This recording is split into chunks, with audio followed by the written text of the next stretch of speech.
Assalamualaikum dan selamat sejahtera kepada ahli panel dan hadirin semua. Hari ini kami akan membentangkan inovasi kami yang bertajuk Inovasi E-Kedi.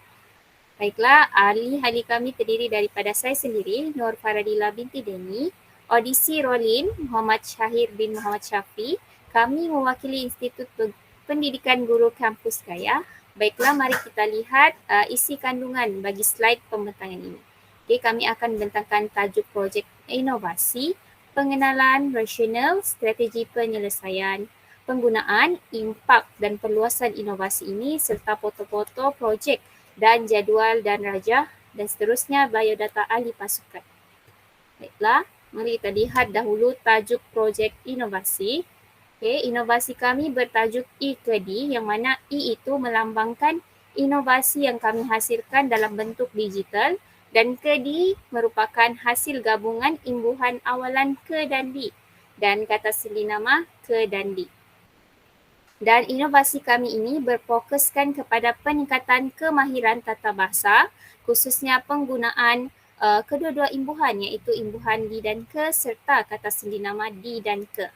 Okey, seterusnya pengenalan inovasi. Okey, di sini saya highlightkan 3 perkara yang mana kami lihat wujud dengan inovasi ini apabila kami lihat semasa praktikum fasa 1 yang mana murid sukar membezakan penggunaan kata seli nama di dan ke dan penggunaan imbuhan awalan di dan ke.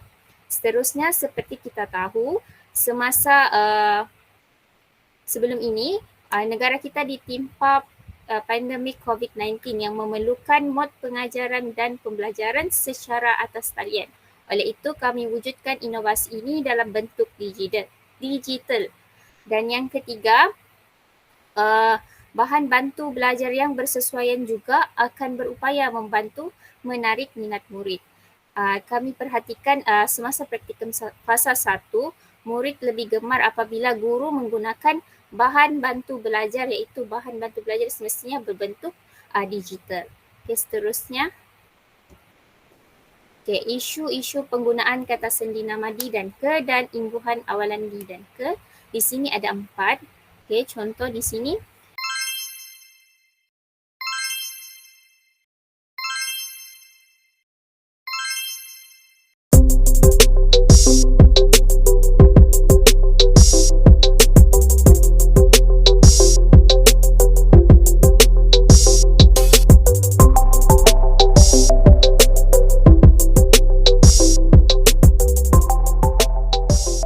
Seterusnya, saya serahkan kepada Audisi Rolin untuk menerangkan penggunaan inovasi E-Kedi. Terima kasih Farah. Saya akan bentangkan mengenai penggunaan inovasi E-Kedi ini. Dia terdiri daripada 3 elemen. Yang pertama ialah PowerPoint navigasi E-Kedi, iaitu sebuah PowerPoint yang mempunyai template berbentuk laman web yang mempunyai butang yang boleh beralih ke halaman-halaman yang telah disediakan dan akan ditunjukkan sebentar lagi. Yang kedua, latihan digital. Seperti yang dijelaskan oleh rakan saya tadi, kami telah menggunakan aplikasi Canva untuk hasilkan latihan digital ini dan latihan ini terdiri daripada 6 soalan yang berstruktur yang boleh bertindak sebagai latih tubi bagi menguji dan meningkatkan kefahaman murid mengenai topik yang dipelajari, iaitu isu yang telah dibentangkan sebentar tadi. Dan yang terakhir elemennya ialah kuis atas talian. Kuis yang ini dihasilkan menggunakan aplikasi WordWall.net dan dia berbentuk permainan yang menyeronokkan. Sambil murid boleh bermain, kita boleh lihat prestasi mereka melalui paparan skor ataupun leaderboard yang dipaparkan setelah murid-murid selesai bermain dan menjawab soalan. Okey.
kita lihat dari segi sudut impak. Impak ini kita dapat lihat daripada kecekapan inovasi tersebut. Kecekapan ini boleh dibahagikan kepada 4 bahagian, yaitu impaknya dapat menjimatkan masa, yaitu murid dapat memperoleh maklum balas secara langsung dalam masa yang singkat. Dan kedua, dapat jimat kos. Inovasi ini tidak menggunakan kos yang tinggi karena aplikasi-aplikasi yang digunakan adalah percuma. Tidak perlu bayar apa-apa subscription untuk menggunakan aplikasi itu. Yang ketiga, tingkatkan productivity. Boleh disebar secara meluas penggunaan dan kelebihannya menggunakan aplikasi-aplikasi seperti YouTube, Instagram, dan sebagainya. Dan akhir sekali, impaknya adalah mudah untuk digunakan kerana terdapat PowerPoint navigasi e-Kedi tadi yang boleh dapat membawa pengguna ataupun murid ataupun guru untuk beralih ke pautan-pautan yang hendak dipilihlah untuk digunakan pada proses PDP. Dan PowerPoint ini dia bersifat mesra pengguna. Bukti-buktinya kita boleh lihat di sini. Untuk impak pertama, murid dapat memperoleh maklum balas secara langsung setelah melakukan latihan. Ini untuk latihan digital tadi menggunakan aplikasi Canva. Murid terus dapat tahu jawapan mereka salah atau betul melalui paparan yang dipapar di latihan tadi. Untuk kuis tadi, word wall, ada markah setelah jawab kuis dan kita boleh lihat di sini time masa bagi menjawab itu dan dia sekaligus merangkumi masa menjawab, masa pentaksiran. Jadi guru-guru tidak perlu buang tenaga atau masalah untuk menyemak lagi kalau kita guna cara yang manual kan, menyemak jawapan murid.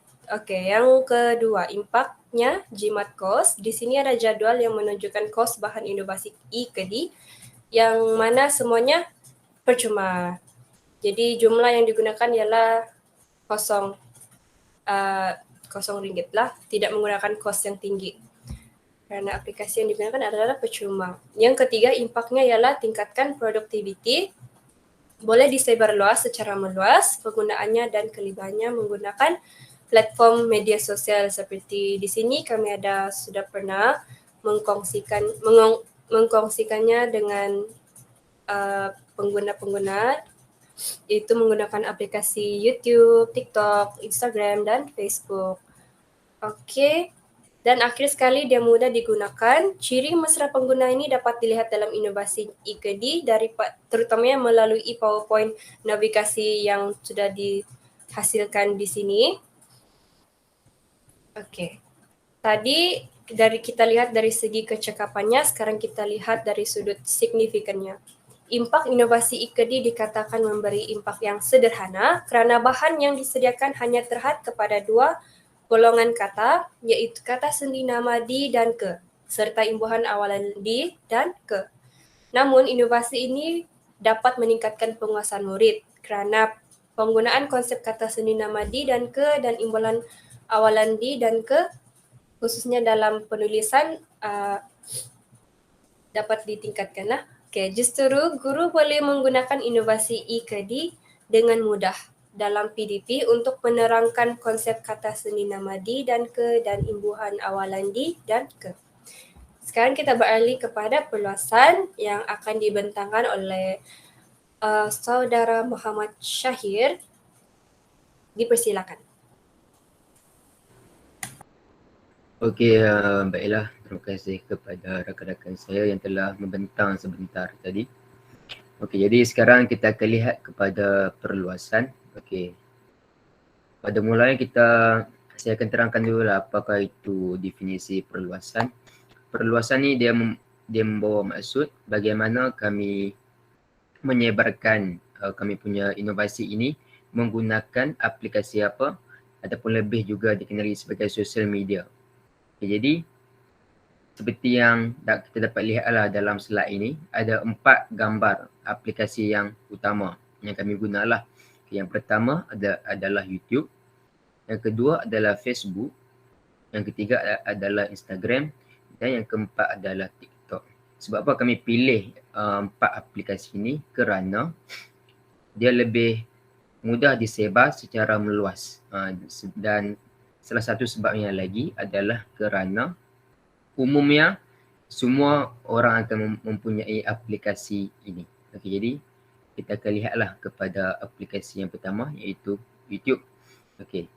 Inovasi e-Kedik dikongsikan dalam bentuk video yang menarik melalui aplikasi YouTube untuk mempromosikan kelebihan menggunakan inovasi tersebut. Jadi sekiranya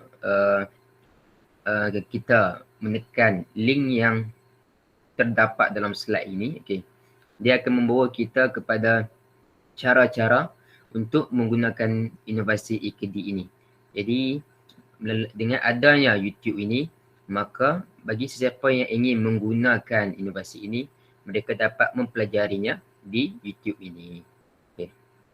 Yang kedua pula adalah Facebook. Okay.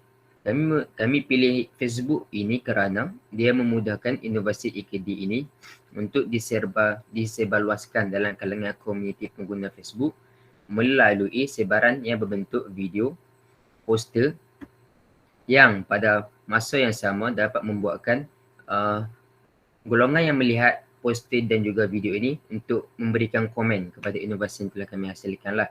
Jadi pada masa yang kami menyebarkan inovasi ini, kami juga secara tidak langsung akan dapatlah memperoleh feedback ataupun maklum balas lah daripada individu-individu yang melihat poster dan juga video tersebut. Jadi itu untuk Facebook.